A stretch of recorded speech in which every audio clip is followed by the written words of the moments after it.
Shout out, bro. Represents. I'm representing. Don't forget the cameraman behind is also Yes. Our cameraman just asked us to tell you guys that He's also Congolese, yeah.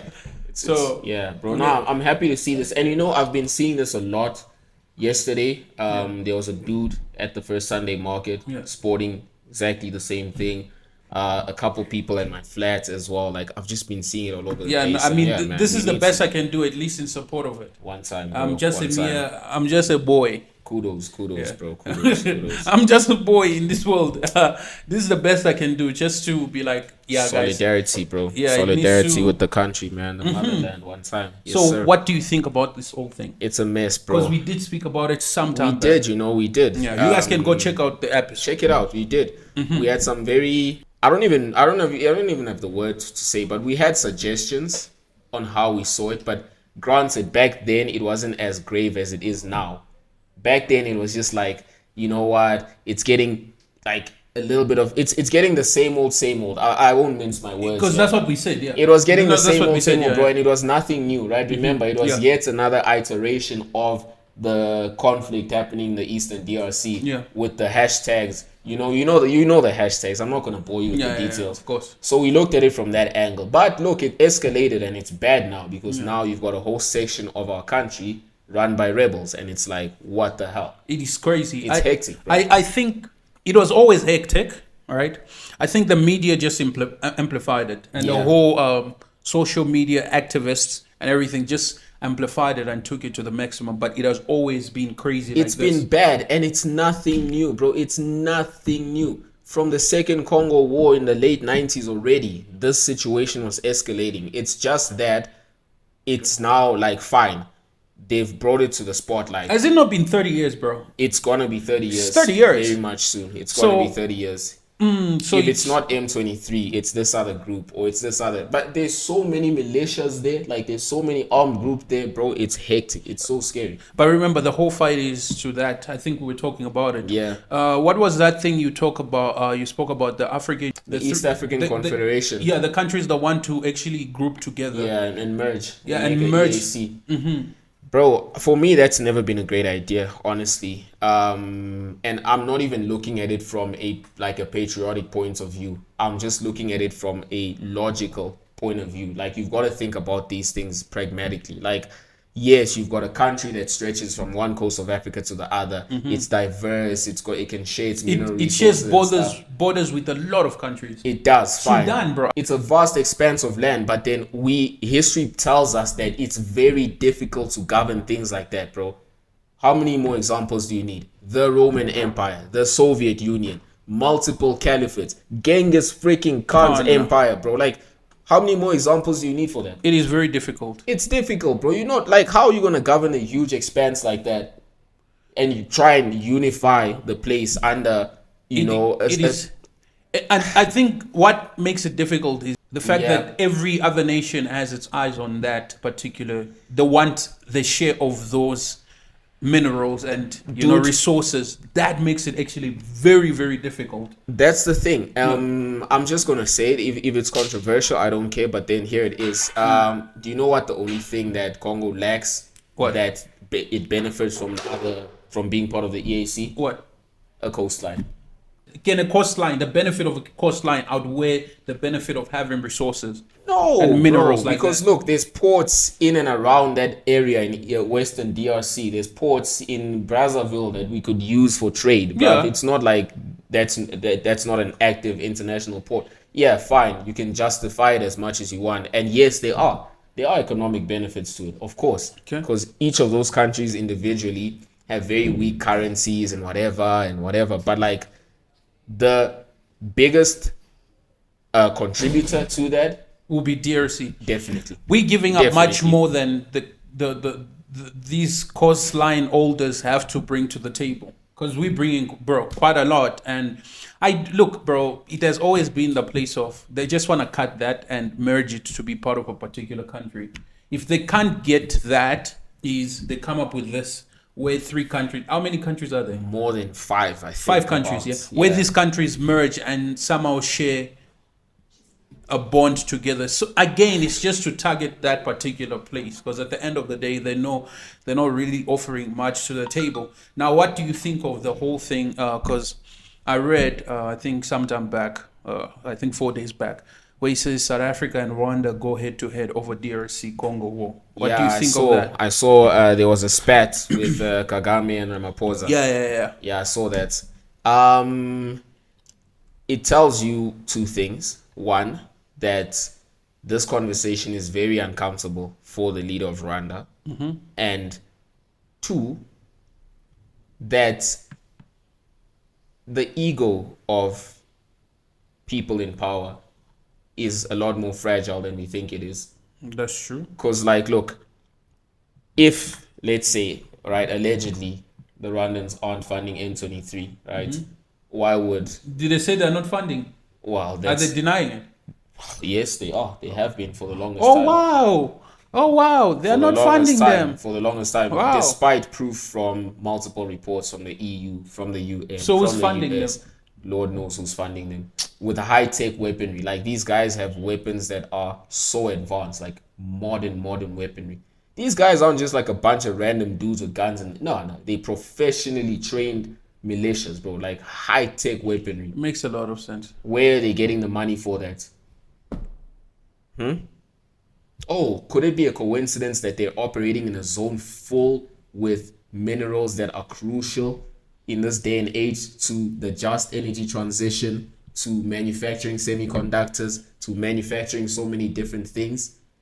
Nope, it's not a coincidence. No, it isn't. It's, bro, No, 30 it years. isn't. 30 years. No, it A isn't. coincidence. That's crazy. That's what you call a pattern, bro. Of course. That's no coincidence. Of course.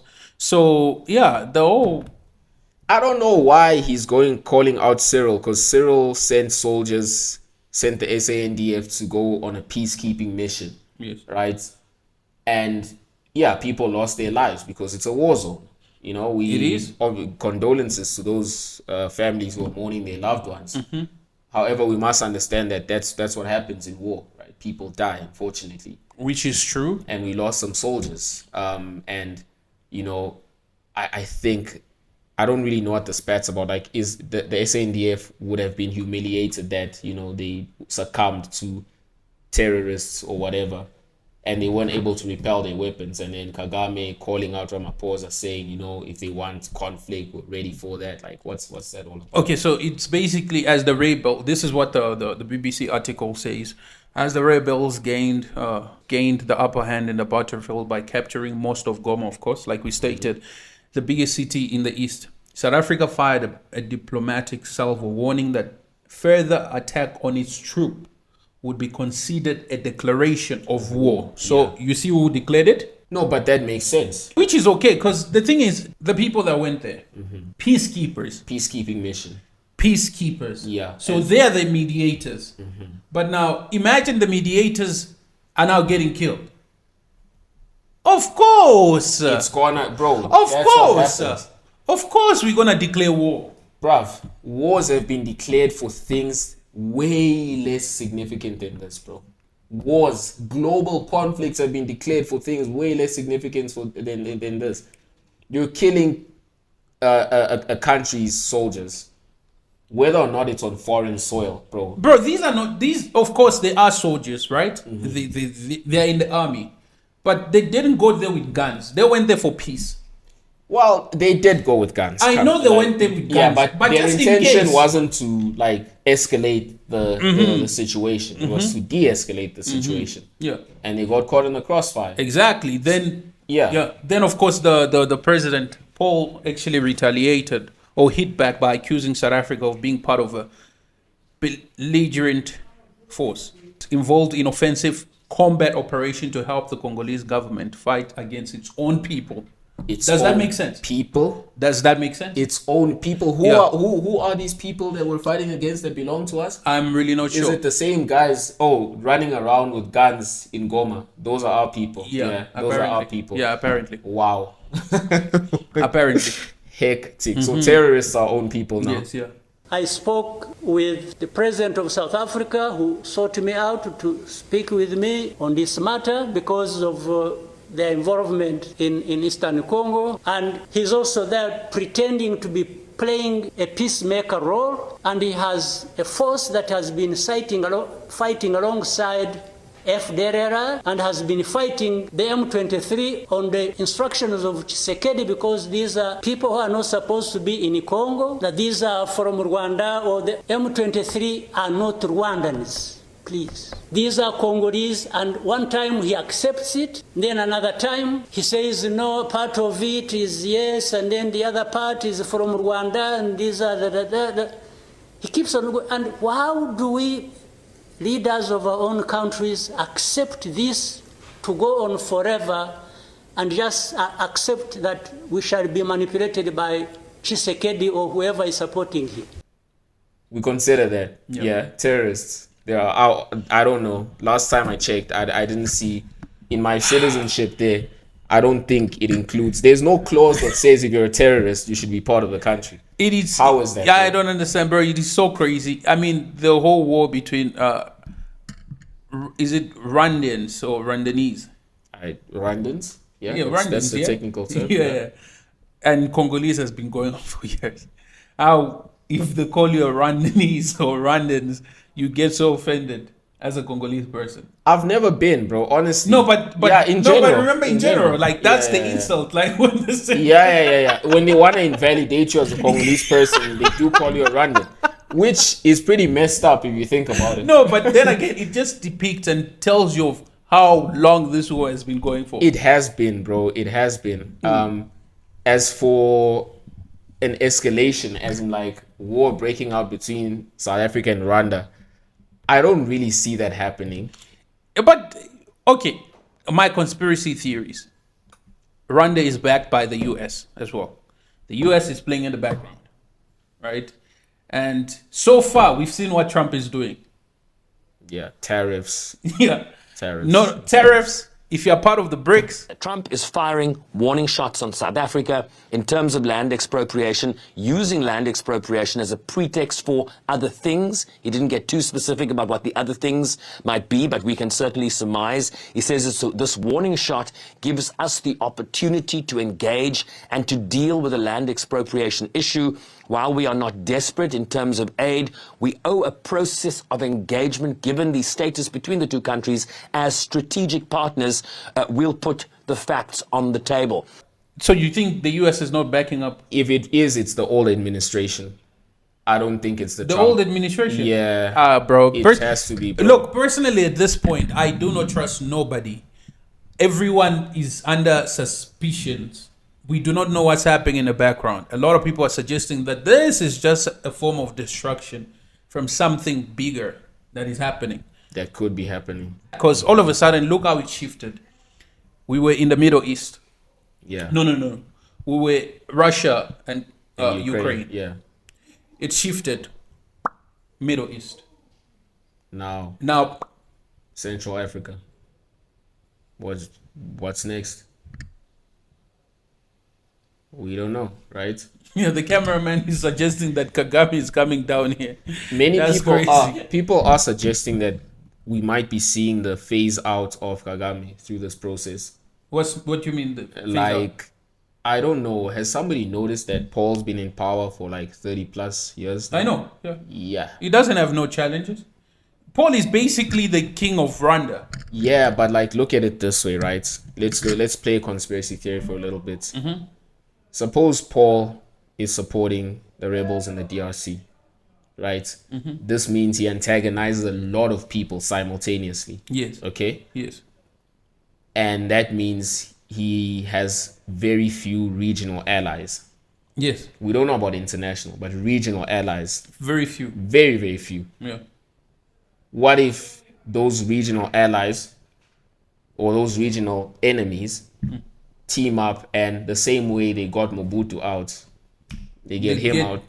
Yeah, at this point, I think, the possibilities are very high now. They are. Some people are saying these are the building blocks leading up to Kagame's being deposed, basically. He needs to get out. People don't realize, this man's been in power for a long time. A long time now.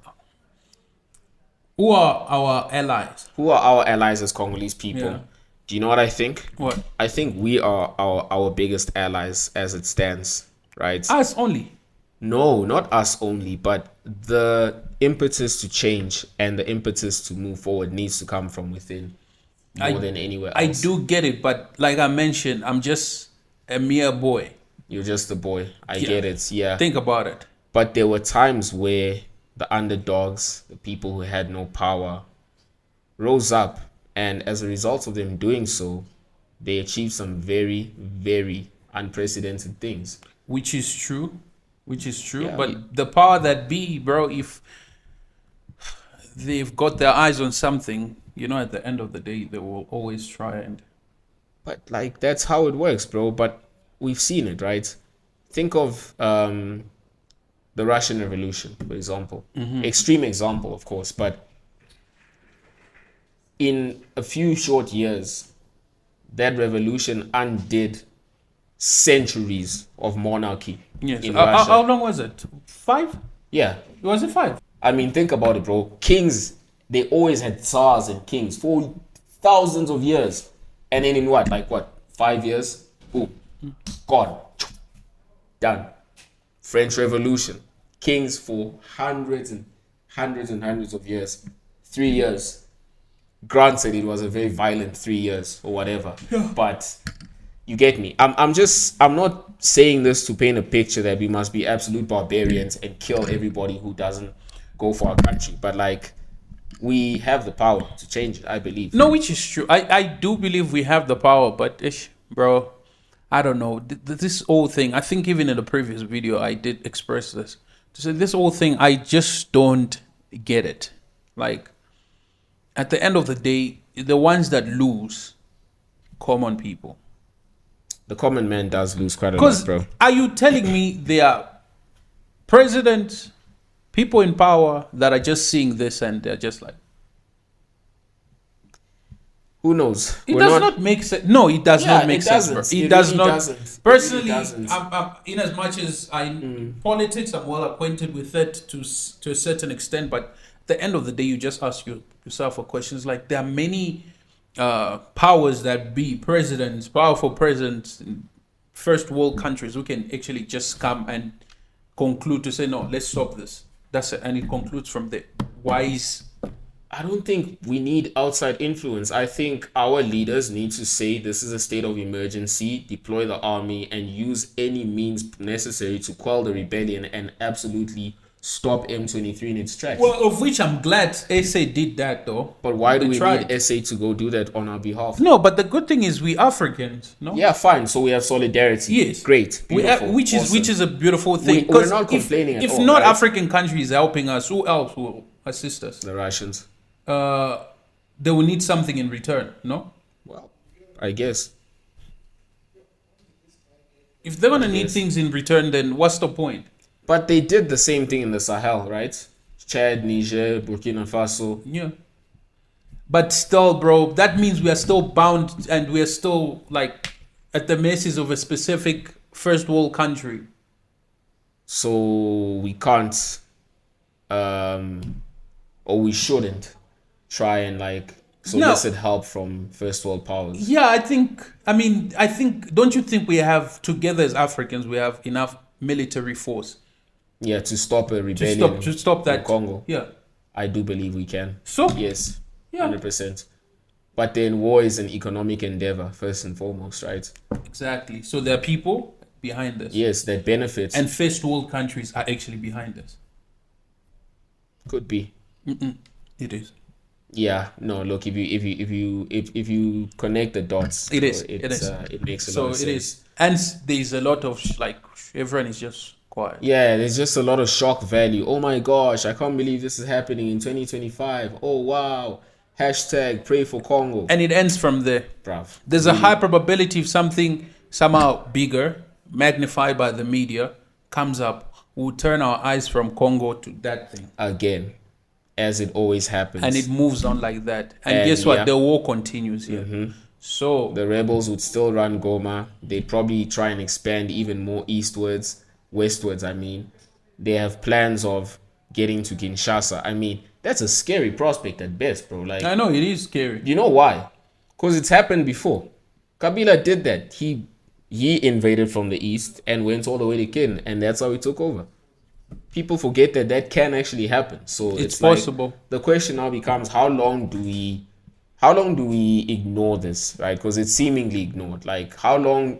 When does the talk stop? The world has ignored this war for 30 years. We can't ignore it for 30 years, bro. We don't have 30 years to ignore it. We're falling behind. We're not developing. Do you know what the sad thing is, bro? Like, I was writing an article recently, right? And I was looking for stats because the article was all about Africa. Okay. But the sad thing is, when you look at development stats, Congo, pretty much non-existent. Yeah, I think we've spoken about this so many times. Pretty much there's non-existent. Nothing. There's literally nothing. No data. There's nothing. If you go to the World Bank and you look for poverty metrics, oh, bro, plenty. Oh my gosh, so much, all over the place. They say our country is an oxymoron. It's a paradox. Development metrics. The richest country, but yet the poorest. It's insane. It does not make sense. We need to take the onus, bro. It's on us. It's on us. We gotta do it for ourselves, bro. We gotta do it for ourselves. Well, in our different capacities, like we have a voice, we have the platform. Well, so we use the platform. We're doing what we need to do here. Yeah, but like it needs military action, bro. Well, hopefully other African countries can, because it will be better if we can just it's ourselves within. And we quell it. Yeah, I think, and I'm saying I'm so glad, SA, in as much as people lost their lives, may they rest in peace. But still, I think that was a very what can I say? How do you say it? Kind gesture. Yeah, it was a noble gesture exactly. by our friends in South Africa to send their brothers and sisters and their loved ones to go fight in a foreign country far away from whilst every other African country. But that if that doesn't stoke the fire in our military leadership, I don't know what does. If having your allies, your friends come and die on your home soil and it's getting international coverage, if that doesn't stoke the fires to say, come guys, we need a fight. If anybody should die, it should be us. Let our own blood spill in our own land. Let it be that way. But I'm sure they are a lot that have lost their lives. Many. I'm not saying that to be insensitive, obviously, because I'm not out there in the front lines. There are a lot that have actually lost their lives, and it's pretty much sad. But yeah, I guess let's continue waving the flag and spreading awareness about this whole inhumane event that is happening. And yeah, hopefully we'll reach the conclusion to it. And yeah guys. And to all our brothers and sisters supporting and making noise and championing the cause to end the war and end the occupation of Goma, we're with you in every respect, and we support you and we love you and we respect the work that you're doing. All the allies of the DRC through this tough times, God bless you guys. We really do appreciate it. Look, and to the terrorists who claim that they're fighting for their country, our country, we don't recognize you as Congolese, right? Even if you are, you're a terrorist first and foremost. You're not a citizen. You're not helping develop the country. You're a terrorist. You're gonna get what's coming to you. End of. Yeah. So that's it. Let's see. Just praying it goes. Oh, yeah. We are hoping and praying it. This is the last time we revisit this whole thing. So, yeah, guys. Please don't forget to like and subscribe. Don't forget to leave your thoughts below. Don't forget to comment, and don't forget to share this video. We really appreciate it. And I guess we'll be seeing you on the next one. Ciao.